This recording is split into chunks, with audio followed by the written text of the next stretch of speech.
الحمد لله نحمده ونستعينه ونستغفره ونستهديه ونعوذ بالله من شرور أنفسنا ومن سيئات أعمالنا. من يهده الله فلا مضل له ومن يضلل فلن تجد له وليا مرشدا. أشهد أن لا إله إلا الله وحده لا شريك له وأشهد أن محمدا عبده ورسوله صلى الله عليه وعلى آله ومن تبعهم بإحسان إلى يوم الدين. So ang khutbah ng imam natin kanina, ang topic niya, paalala sa atin, kung yung last week, naalala niyo yung last week? Yung sa huling versikulo ng Suratul Baqarah. Ngayon naman, ano yung sabi niya? Suratul Ikhlas. Masya Allah, alam nila lahat, nakikinig. Hindi sila natutulog. So inshallah, yun ang binigay niyang paalala sa atin, yung kahalagahan at kadakilaan ng surah na ito. Okay? Inumpisahan niya yung kwento dun sa yung leader ng isang saraya. Alam niyo ba yung saraya? Hindi alam yung saraya. Saraya, anong kaibahan ng saraya sa Ghazwa? Pareho yung pakikipagdigma ng mga Muslim, kaya lang yung Ghazwa, ang namumuno sa pakikipagdigma, ang propeta mismo, sallallahu alaihi wasallam. Pero yung saraya, pakikipagdigma din yun, pero hindi ang propeta ang namuno.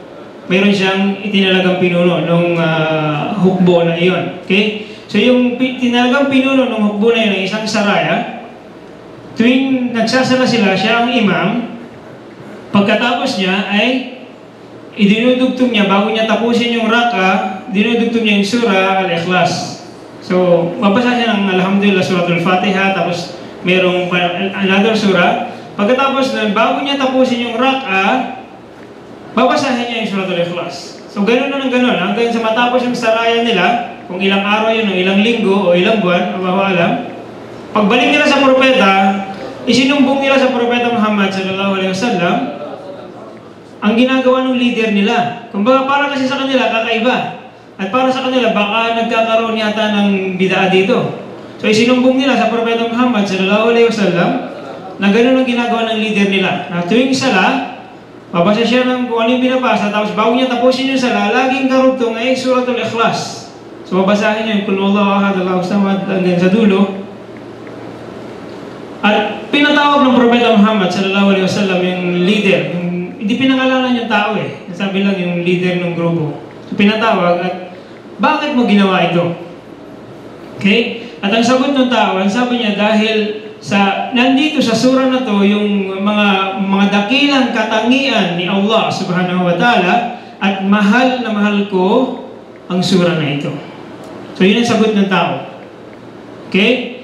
At ang sabi ng propeta Muhammad sallallahu alaihi wasallam, mahal ka rin ni Allah dahil sa pagmamahal mo sa mga katangian ni Allah o sa pagmamahal mo sa surah na to. O sa isang riwaya, iyan ang magiging dahilan para makapasok ka sa paraiso ang pagmamahal mo sa surah na ito. Nagawa sa mga katangian ni Allah subhanahu wa ta'ala.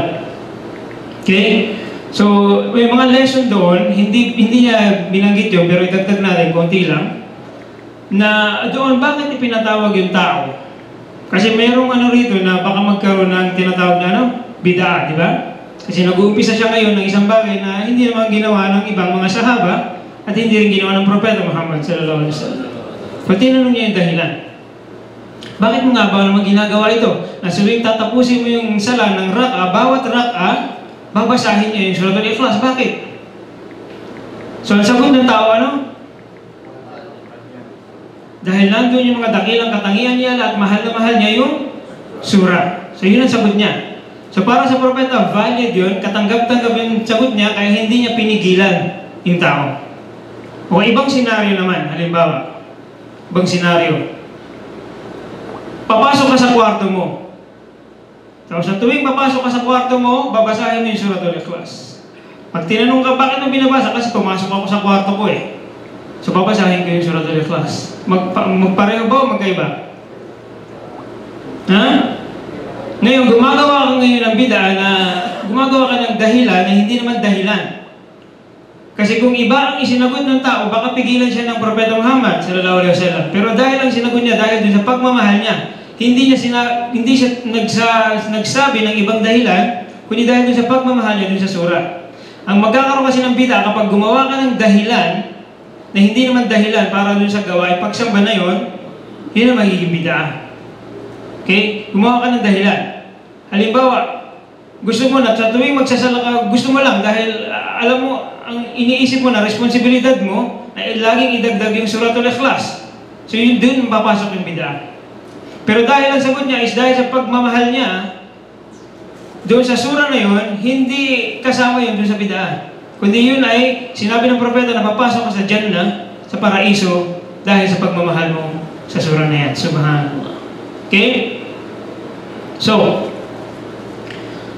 gaano kadakila ang Suratul Ikhlas? Ang sabi ng ating propeta Muhammad sallallahu alaihi wasallam, ito ay katumbas ng ano? 1/3, ikatlong bahagi ng Quran. Masya Allah, ganong kadakila ang Suratul Ikhlas. 1/3, ikatlong bahagi. Okay? Now, ayon sa pagpapaliwanag ng ating mga eskola, bakit nga ba siya ikatlong bahagi?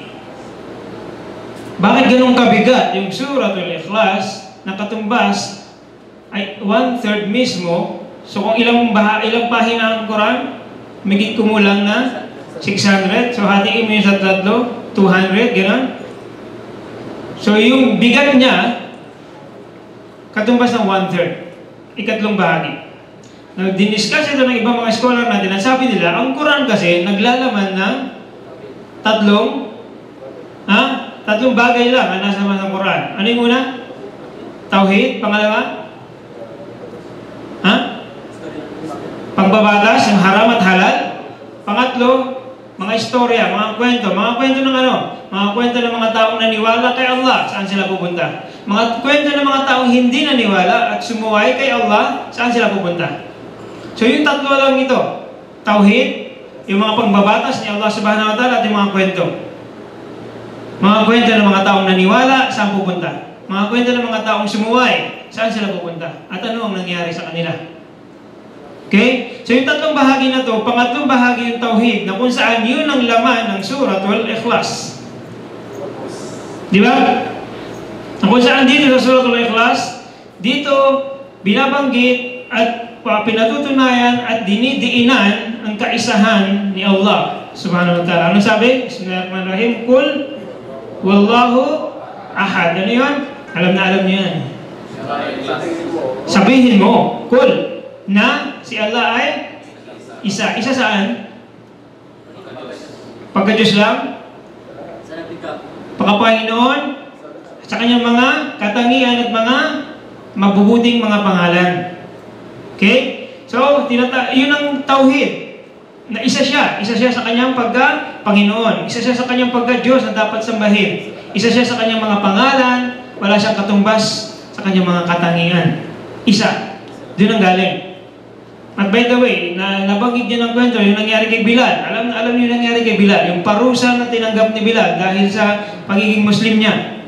Ibinilag siya sa gitna ng disyerto.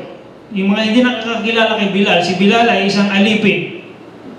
Mababang uri ng tao sa kanilang lipunan. Halimbawa, nag-Muslim siya, at dahil mababang tao siya, ibinilad siya sa lipunan, doon, ibinilad siya sa gitna ng disyerto, sa gitna ng matinding init ng araw, dinagana ng pagkalaki-laking bato sa dibdib, para isuko niya yung pagiging Muslim niya, pabalikin siya doon sa pagiging pagano niya. Bilal. Pero anong pinagsisigawan ni Bilal? Ahadun, ahad. Yun ang isinasigaw niya. Diba? Nung tinanong siya, bakit yun ang sinisigaw mo, Bilal? Bakit hindi siya sumigaw ng Allahu Akbar? Allahu Akbar. Diba? Bakit hindi siya sumigaw ng Alhamdulillah? Bakit ahad ang sinisigaw niya? Kasi ang pinag-iinis siya ng amo niya. Ha? Insulto yung amo niya. Dahil doon, mas nagagalit, mas naiinsulto yung mga tao sa harap niya, at mas, kumbaga, lalo siyang pinahihirapan kapag yun ang sinisigaw niya, yung ahad, yung katangian ni Allah na tauhid, na ahad. So, ibig sabihin, hindi siya naghahanap ng bawasan nila yung parusa sa kanya. Kumbaga, mas pinipili pa niya na magdusa siya, maghirap siya dahil sa paniniwala sa kaisahan ni Allah subhanahu wa ta'ala. Hindi niya iniisip na bawasan yung kanyang parusa. No, mas ginagalit pa niya, mas iniinis pa niya yung mga nagpaparusa sa kanya dahil pag yun ang naririnig nila, yung ahad-ahad, lalo silang nagsisilakbo sa galit. So hanggang sa, alam niyo yung kwento na pinalaya siya ni Abu Bakar Siddiq, binili ni Abu Bakar Siddiq radiyallahu anhu ang kanyang kalayaan. Okay? So, isa ito sa mga kwento na nabanggit ng ating imam kanina. Okay? Ano ang nilalaman ng Suratul Ikhlas? Bukod doon sinabi na sabihin mo. So, nung bumababa yung revelasyon, si Propeta Muhammad sallallahu alaihi wasallam ang kausap. So, sabi sa kanya, sabihin mo. Ngayon, binabasa mo ang Quran, ikaw ang kausap. Sabihin mo, inuutusan ka. Pautos yun. Yung qul, yun ay verb na pautos. Inuutusan ka na sabihin mo. So sa pagkakataon na kailangan mo sabihin mo na ano? Si Allah ay iisa. Nag-iisa. Allahus Samad. Ano yung Samad? Tinanong niya kanina, kaya tatanong ko rin. Ano yung Samad? Nasagot na ba natin na karamihan sa mga sa atin ay hindi alam kung ano yung Samad? Ano yung Samad? Sandigan ng sangkatao. Sandigan. Sa kanya umaasa ang kanyang mga sustainer. Kumbaga, ano ba?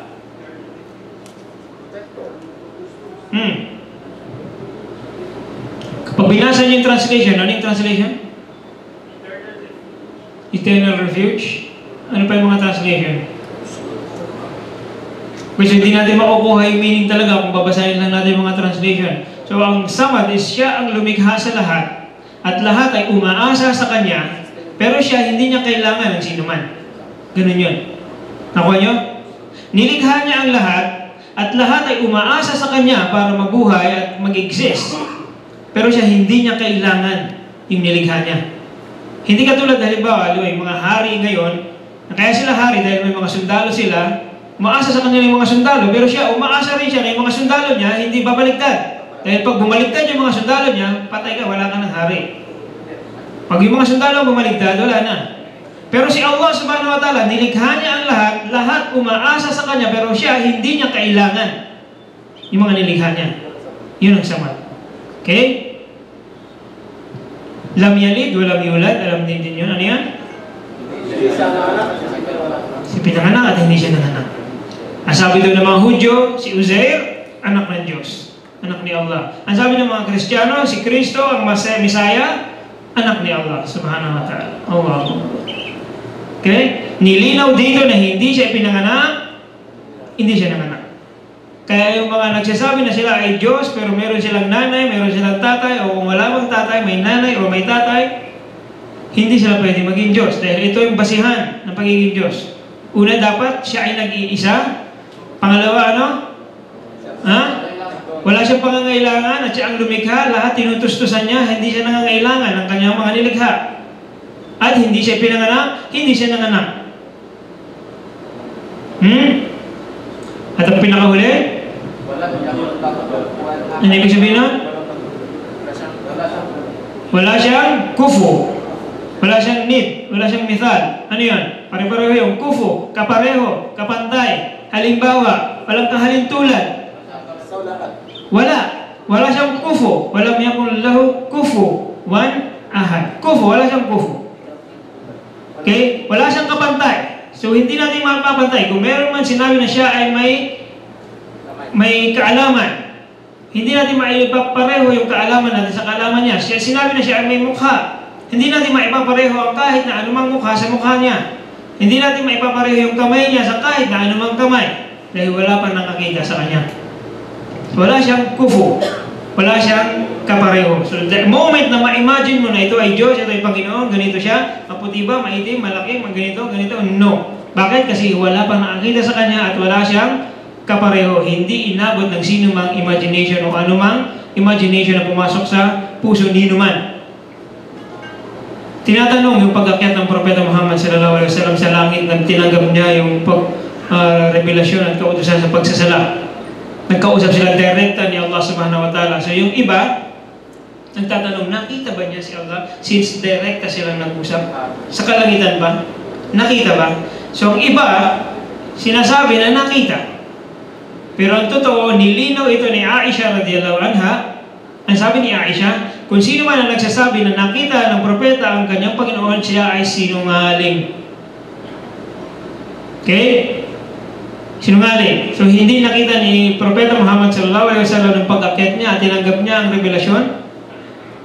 Nag-usap silang diretso ni Allah subhanahu wa ta'ala na hindi na mamagita si Anghel Jibril. Hindi niya nakita. Okay? Merong sutra, merong veil, haram. Okay? So malinaw ito hindi nakita ng Propeta Muhammad sallallahu alaihi wasallam. Wala pa nakakita. Pero yung mga suswertehin, yung mga papalarin na makakapasok sa paraiso, alhamdulillah, makikita niyo siya.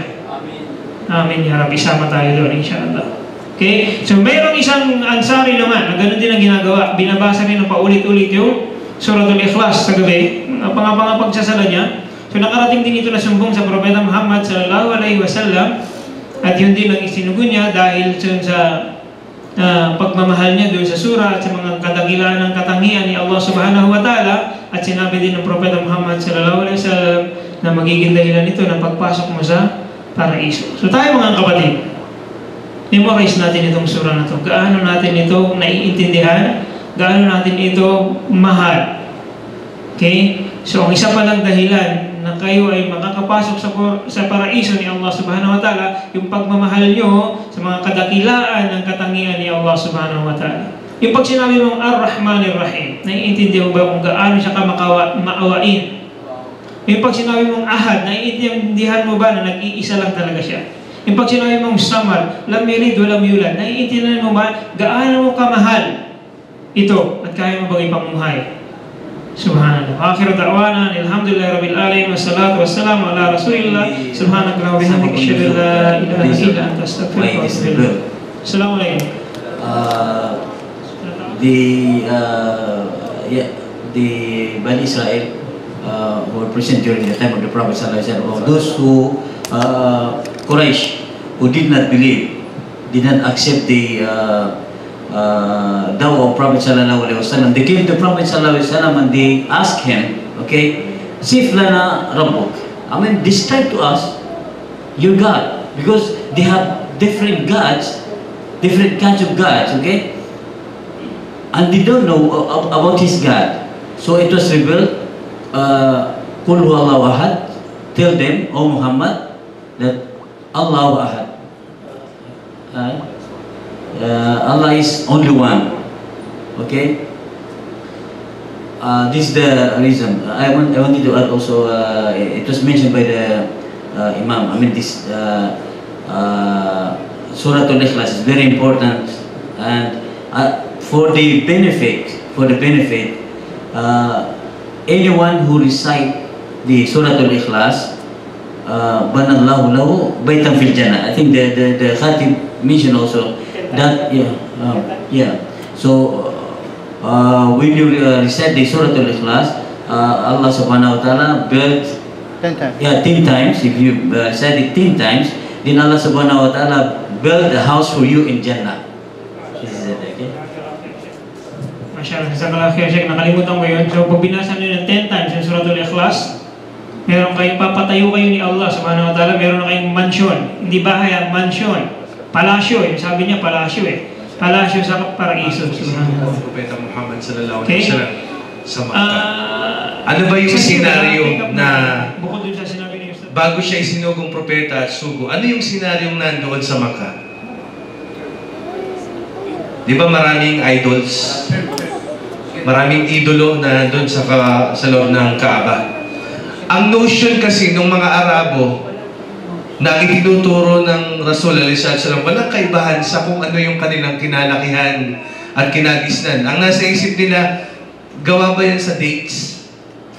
Anong klaseng kahoy ang pagkakagawa sa kanya? O lupa? O clay? Saan gawa? Diba? Meron ba yung pinagmulan? Diba? Ano yung... Ayun na nga. Ano yung ibig sabihin ng... Ano yung pinagmulan niya, yung kanyang angkan? Kasi ganito yung mga idolo nung kanilang nandun sa loob ng Kaaba nung kanilang kapanahonan. So, para maintindihan natin yung kasagutan na ibinigay ng Allah subhanahu wa ta'ala, para liwanagin Di ba? Sa mga tao nung panahon na yaon, siyempre ito ay aral para sa mga susunod na henerasyon na ang Allah subhanahu wa ta'ala, siya ay natatanging, nag-iisa, walang kapara, walang kawangis, walang katulad, walang kahambing, siya ang tagapaglikha, tagapagpanukala, tagapangasiwa, tagapagtustos sa pagkaloob ng mga bagay na pangangailangan ng kanyang mga nilikha. Walang ama, walang ina, walang kapatid, walang asawa. Diba? Nag-iisa lang siya, natatangi, hindi nanganak, hindi pinanganak, at sa kanya wala kang maihahambing, walang maihahalin tulad. Ito ay para liwanagin sa kanila na ang Allah subhanahu wa ta'ala na tinutukoy ng Propeta Muhammad SAW sa pagpapakilala niya doon sa mga walang pananampalataya, ay hindi ito yung katulad ng Diyos na akala niyong naandyan sa loob ng Kaaba, na bawat araw na ginagawa nila, meron silang espesyal na puon, espesyal na santo, espesyal na anito, o isang espesyal na bagay na inanyuan, nililok, hinugisan lamang ng kamay ng tao. Okay, yun ang kasagutan doon sa kanilang katanungan para maliwanagan na ang Diyos na ibinabahagi at ipinapaunawa ng pananampalatayang Islam ay hindi yung Diyos na nasa isipan nila. Bagkus ito talaga yung lumikha, nangangasiwa, nangangalaga, tagapagtustos sa lahat ng mga nilikha. At saka yung pakiusap ko lang sa mga natutulog, gising na kasi malapit tayo kumain. Assalamualaikum warahmatullahi wabarakatuh.